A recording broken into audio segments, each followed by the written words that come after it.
Good morning everybody. हाँ बच्चों, अपन विशेषण के बारे में पढ़ रहे थे।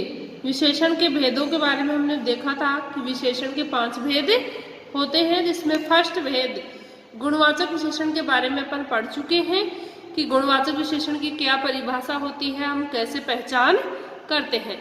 आज अपन अध्ययन करेंगे संख्यावाचक विशेषण। अब सबसे पहले देखो परिभाषा संख्यावाचक विशेषण की। जो विशेषण किसी संज्ञा या सर्वनाम की संख्या का बोध कराए उसे क्या कहते हैं? संख्यावाचक विशेषण कहते हैं। जैसे 5 रुपये। अब यहाँ पर रुपयों की संख्या बताई जा रही है, कितने हैं? 5 रुपये। कुछ लोग, 10 लड़कियां, सब विद्यार्थी आदि। इनमें संख्याओं के बारे में पता लग रहा है। संख्यावाचक विशेषण के भी भेद होते हैं। एक निश्चित संख्यावाचक विशेषण होता है, दूसरा अनिश्चित संख्यावाचक होता है। अब जैसे निश्चित संख्यावाचक में देखो, यहाँ पर उदाहरण दिया हुआ है 10 लड़कियां। अब लड़कियों की संख्या बताई जा रही है, निश्चित बताई जा रही है ना, कितनी लड़कियां हैं? 10 लड़कियां हैं, तो यहाँ पर निश्चित संख्यावाचक हो गए। अब अगला उदाहरण जैसे कुछ लोग। अब कुछ लोग में यहाँ निश्चित नहीं है कितने लोग हैं, तो कौन सी संख्यावाचक विशेषण हुआ? अनिश्चित संख्यावाचक विशेषण हुआ। अगला जैसे सब विद्यार्थी। अब यहाँ पर भी विद्यार्थियों की निश्चित संख्या नहीं बताई जा रही है, हमको ये अनुमान नहीं है कि कितने विद्यार्थी हैं, बल्कि सभी के लिए आया है, तो ये किस में आया? अपना अनिश्चित संख्यावाचक विशेषण में। वैसे मुख्य रूप से देखेंगे तो ये संख्यावाचक विशेषण में ही है, लेकिन जब संख्यावाचक विशेषण के भी भेद होते हैं, पर होते इसी के अंदर नहीं, समझ लीजिए, समाहित तो इसी में होंगे। अनिश्चित और निश्चित किसमें समाहित होंगे? संख्यावाचक में होंगे ना। तो जहां जैसे सब विद्यार्थी हैं, तो यहाँ पर कौन सा हुआ? अनिश्चित संख्यावाचक विशेषण। अब देखते हैं निश्चित संख्यावाचक विशेषण।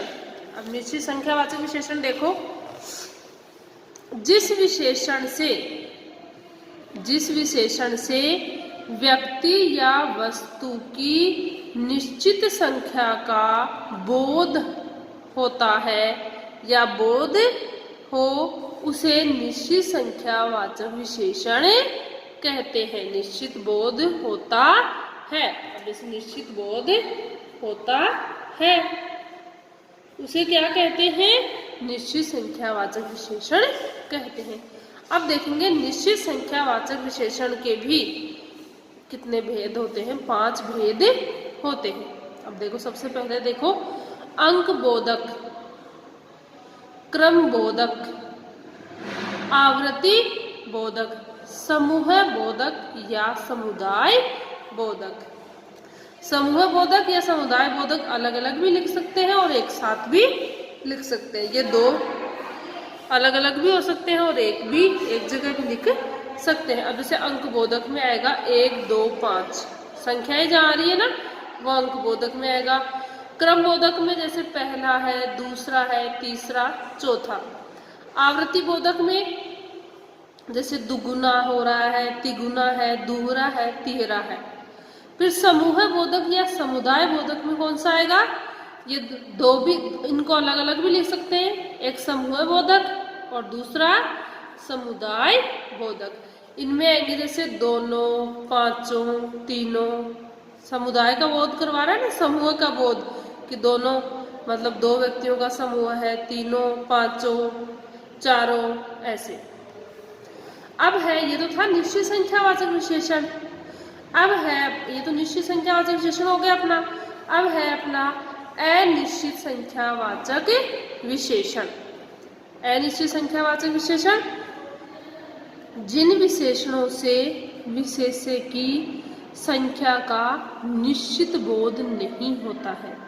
मतलब निश्चित संख्यावाचक में निश्चित संख्या का बोध हो रहा था, यहाँ पर निश्चित संख्या का बोध नहीं होता है, वो अनिश्चित संख्यावाचक विशेषण कहलाते हैं या कहते हैं। अब जैसे उदाहरण देखिए, कुछ लोगों की निश्चित संख्या नहीं है, थोड़े से फलों के बारे में निश्चित संख्या नहीं है कि कितने फल हैं, थोड़े से फल। कुछ एक लड़के, कि यहाँ पर कुछ एक लड़के खड़े हैं पर निश्चित नहीं है कितने खड़े हैं, बहुत से रुपये। ठीक है बच्चों, तो यहाँ पर अनिश्चित संख्या का बोध नहीं हो रहा है, तो कौन सा संख्यावाचक विशेषण हुआ अपना? अनिश्चित संख्यावाचक विशेषण, जहां पर निश्चितता का बोध नहीं होता है, ज्ञान बोध ज्ञान नहीं होता है, अवलोकन नहीं होता है। अगला है अपना थर्ड। फर्स्ट कौन सा था? गुणवाचक, सेकंड है संख्यावाचक। फिर संख्यावाचक के भी दो भेद हैं, निश्चित और अनिश्चित। अब है अपना थर्ड परिमाणवाचक विशेषण।